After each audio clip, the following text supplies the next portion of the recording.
Hi friends, welcome to my channel. This is Arjun. ఈరోజు మన topic వచ్చి ఇన్కమ్, టైప్స్ ఆఫ్ ఇన్కమ్. ఇన్కమ్లో మనకు మొత్తం 2 టైప్స్ ఇన్కమ్స్ ఉంటాయి.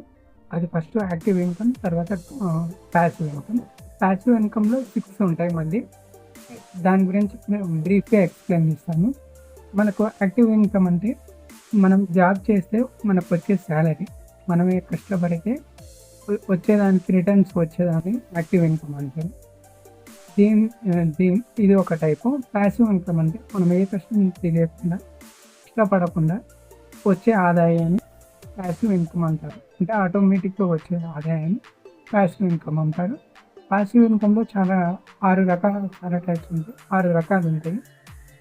అందులో interest income, profit income, capital gains, తర్వాత రాయల్టీ ఇన్కమ్, తర్వాత రెంటల్ ఇన్కమ్ ఉంటుంది. ఇవి ఎన్ని రకాల ఇన్కమ్స్ ఉంటాయి. First of all profit income అంటే మనం ఏదైనా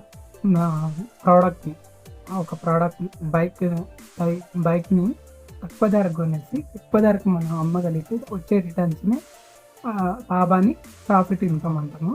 తర్వాతకి వచ్చేసి ఇంట్రెస్ట్ ఇన్కమ్ అనమాట.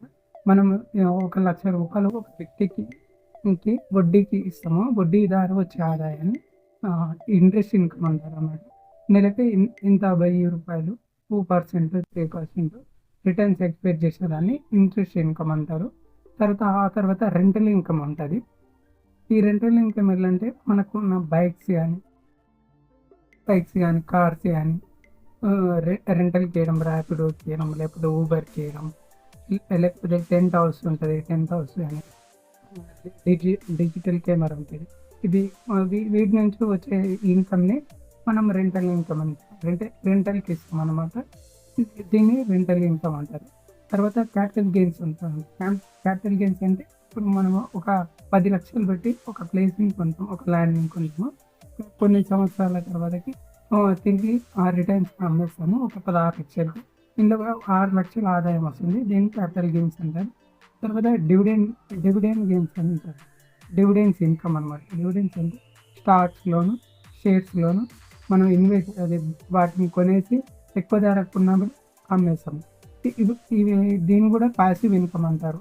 Rental income, active income and profit income కూడా, ఇంట్రెస్ట్ ఇన్కమ్ కూడా, ఇవన్నీ కూడా మనకు ప్యాసివ్ ఇన్కమ్స్. ఏ కష్టపడకుండా ఆటోమేటిక్గా వచ్చేవి ఇవి. తర్వాతకి రాయల్టీ ఇన్కమ్ ఉంటుంది.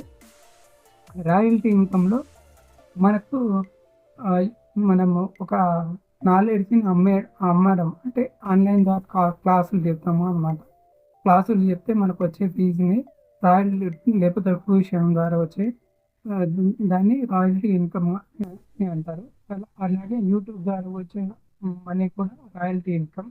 అండ్ ఈ పీడిఎఫ్ ఉంటాయి చూసినారు వెబ్సైట్లో, మనకు వాటి ద్వారా వచ్చేటి ఏదైనా బుక్ని మనం పీడిఎఫ్లో డౌన్లోడ్ చేసుకునేటప్పుడు కొన్ని రాయల్టీ పర్చేజ్ చేయమని అడుగుతుంది. అవి కూడా మనకు రాయల్టీ ఇన్కమ్ కిందకి వస్తాయి అనమాట. Okay, thank you friends. వీడియోలో వచ్చి లైక్ చేయండి, సబ్స్క్రైబ్ చేయండి.